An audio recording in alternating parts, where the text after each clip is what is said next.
Right මේ reaction video කරන්නේ 2022 කාලේ අමතක වෙච්ච පෙට්‍රල් බයියෝ වෙතයි.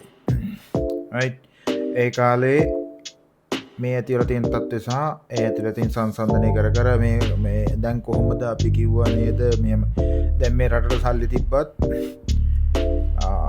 තෙල් වල සප්ලයි කිරීමේ අනාගතය පිළිබඳ යම්කි සුරක්ෂිතභාවයක් ඇති කරන්න සියලු දේ කළමනාකරණය කරන්න පෙර සිට සූදානමක් තමයි මේ තියෙන්නේ. එතකොට ඒක කල්පනා කරන්න යනවා නම් මේ කාලේ මෙහෙම කරේ කියලා පොඩ්ඩක් මතක් කරලා දෙන්න තමයි මේ වීඩියෝ එක කරන්නේ. මොකද පෙට්‍රල් බයියෝ දැනගන්න ඕනේ ඒ කාලේ ඇත්තට මොකද උනේ කියලා. මොකද උන්ට තියෙන්නේ ෂෝට් ටර්ම් මෙමරි ලොස් එක. උන්ට මතක නැහැ ඒ කාලේ මොකද උනේ කියලා. කළමනාකාරීත්වය සහ නාස්තිය නිසා ඇතිවෙච්ච තත්ත්වය කියන්නේ වර්ග දෙකක්. ඒක මං හිතන්නේ මේ වීඩියෝ එක බැලුවට පස්සේ පෙට්‍රල් බයියන්ට සහ අනිකුත් පුද්ගලයන්ට මතක් වෙයි. අපි ඒ කට්ටිය කොහොම ඉන්ස්ටන්ට් නූඩල් වගේ හැමදේම දකින්නේ කොහොම හරි මේක වැරදියට දකින්න සමහර කට්ටිය මේ වෙන අපි ඡන්දෙ දුන්නේ මේවටද මෙහෙම. ඔව් ඡන්දෙ දුන්නේ හොඳ කළමනාකාරීත්වයට. සමහර කාලවලදී අපි ඒක පරිස්සමෙන් පාවිච්චි කරොත් අපට වෙන්න තියෙන ප්‍රශ්න ගොඩක් අඩු කරගන්න පුළුවන්. මේ QR වගේ තත්ත්වයකට යන අපේ තියෙන ඩිසිප්ලින් එක එච්චරම හොඳයි. ඒ කියන්නේ මාර ඩිසිප්ලින් එකක් තියෙන්නේ මොකක් හරි මේකක් වුණ ගමන් තමන්ගේ තෙල් ටික ගහගෙන තමන්ගේ ඒවා කරගෙන ගෙවල් වලට වෙලා ඉන්නවා. ඕක තමයි අපේ මිනිස්සුන්ගේ තියෙන ජරා ගතිය.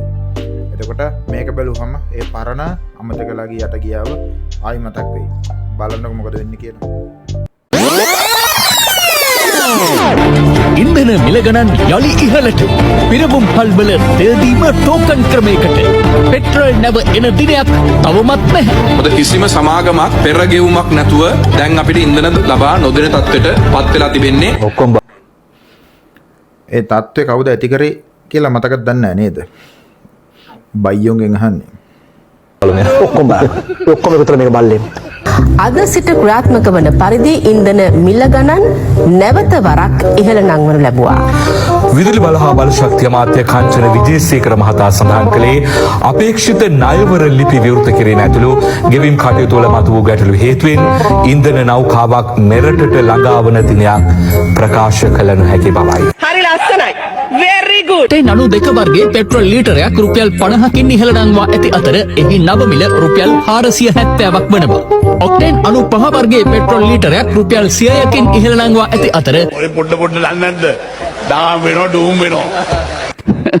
අපි තමයි හොඳටම කරලා තියෙන්නේ. රටේ සමස්ත ජනතාවගෙන් අපේ සමාව ඉල්ලා සිටිනවා. පහුගිය දින කිහිපය අපි විවිධ උත්සාහයන් දැරුවත් රටේ ඉන්ධන අවශ්‍යතාවය සම්පූර්ණ කිරීම වෙනුවෙන් ඒ ඇනවුම් සාර්ථකව අවසන් කරගන්න නොහැකි වීම නිසා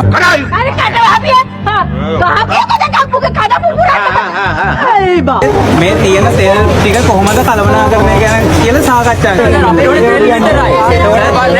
මල්ලි අහගන්න මතක ඇතිනේ තෙල් කළමනාකරණය කරපු විදිය. තමන්ගේ කට්ටියට ගහන්න දීලා තමන්ගේ දේවල් කරගෙන තමන්ගේ කඩ බවුසර් ගණන් යවලා අපිත් ඒ සම්බන්ධයෙන් ඒ කාලේ ක්‍රියා කරා. එතකොට ඒ කාලේ කරපු වැඩ ටික දන්නව ඇතිනේ එක එක්කෙනාගේ බලපෑම් මත. හරි. ඒ කියන්නේ සල්ලි ටිකක් නැති කරලා අවසානයේ තෙල් ටිකත් මංකොල්ල කාප එක තමයි කරේ. මතක තියාගන්න සමහර වලව් තියෙනවා ජෙනරේටර් නැවතුන්නේ නැති. ඔයා කොහොම දුක් විඳත් ඒගොල්ලෝගේ ජෙනරේටර් නැවතුන්නේ නැහැ. ඔයා පැය ගණන් දවස් ගණන් මේ ඔයා මේ ෆෑන් එකක්වත් දාගන්න AC එකක් දාගන්න නැති වෙනකොට පැය 24ම ජෙනරේටර් වැඩ කරපු වලව තිබ්බ කියන එක අමතක කරන්න එපා. බෑ. ගටින් තෙල් නැව ආව නැති වුණා. ඉතින් ඒ කාගේද වැරද්ද? අපි නිකන් තෙල් ගහලා තියෙන සර්. සීලාචාර තමයි ජනගහනය විපතක් නේ වෙලා තියෙන්නේ.